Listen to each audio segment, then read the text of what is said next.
Comme chaque mercredi, Christophe est avec nous. Au programme aujourd'hui du cinéma, avec pour commencer l'une des affaires juridiques les plus complexes pour la police judiciaire. Vous avez tous suivi cette affaire, c'était le fameux Guy Georges dans les années 90, tueur en série, repris donc au cinéma. Tout à fait, le film s'appelle SK1. Souvenez-vous, on est en 2001, Guy Georges vient d'être condamné à la réclusion à perpétuité avec une période de sûreté de 22 ans. Ce tueur en série, en fait, a sévi tout au long des années 90 et a été la véritable bête noire de la police criminelle. Ça a été, je pense, une des affaires les plus compliquées pour eux à résoudre. Et justement, le jeune réalisateur Frédéric Tellier a voulu reconstituer cette histoire en reprenant le prisme du jeune inspecteur de police incarné par Raphaël Personnaz pour justement montrer à quel point cette histoire avait obsédé littéralement les policiers. Ce jeune policier d'ailleurs qui a été le premier, je dirais, à comprendre qu'il s'agissait d'un tueur en série. Il a été le premier, alors que tout le monde se moquait de lui, personne ne croyait à sa thèse du tueur en série. C'était le premier à justement réunir tous les faits, etc. Voilà. Autre prisme important dans le film, c'est l'avocate de Guy Georges, qui est incarnée par Nathalie Baye, dont Frédéric Tellier a voulu montrer justement l'implication, quasiment la passion qu'elle avait à défendre cet homme, à le défendre comme un homme responsable de ses actes et non pas comme un monstre, comme on aurait pu effectivement le penser. Voilà. Et puis, important, ce sont des gens qui existent encore aujourd'hui, et donc le réalisateur a eu la bonne idée d'être très précis, très documenté pour son film, parce que les comédiens ont pu travailler directement avec les personnages réels de ce film. Ça s'appelle SK1, ça sort aujourd'hui sur tous les écrans. Extrait ? Extrait. Les analyses sont tombées. C'est le même homme. Je veux qu'on lance un avis de recherche sur les 7 homicides. C'est une course contre la montre, messieurs. Il faut qu'on fasse vite. Le code génétique a été baptisé SK1, serial killer numéro 1. C'est le premier tueur en série dont on a l'empreinte génétique.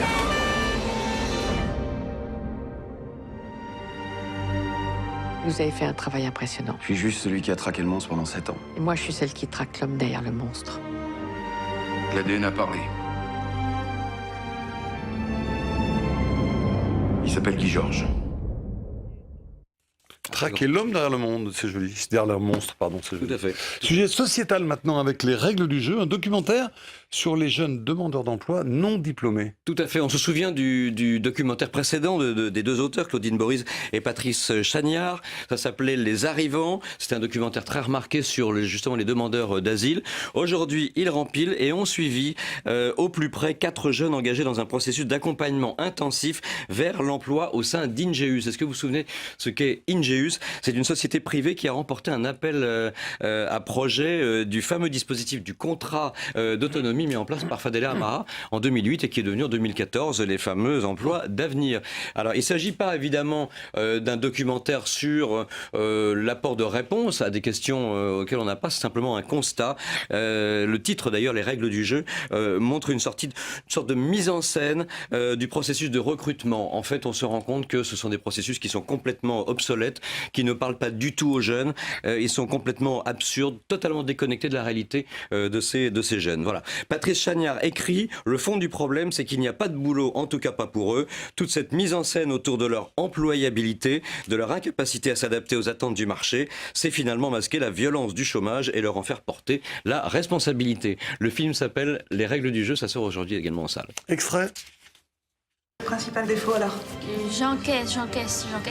Quand j'en peux plus, je pète un câble. Défaut. Ok.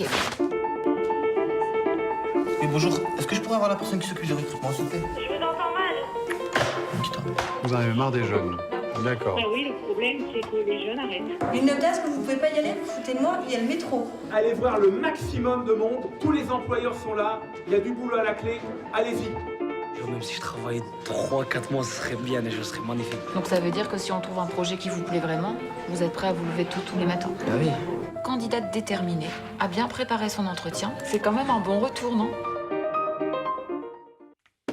Vous nous avez donné envie. Merci Christophe Combarieux. C'est le débat politique maintenant, je vous libère tous les deux car Thierry Mariani et Denis Baupin vont me rejoindre. Merci.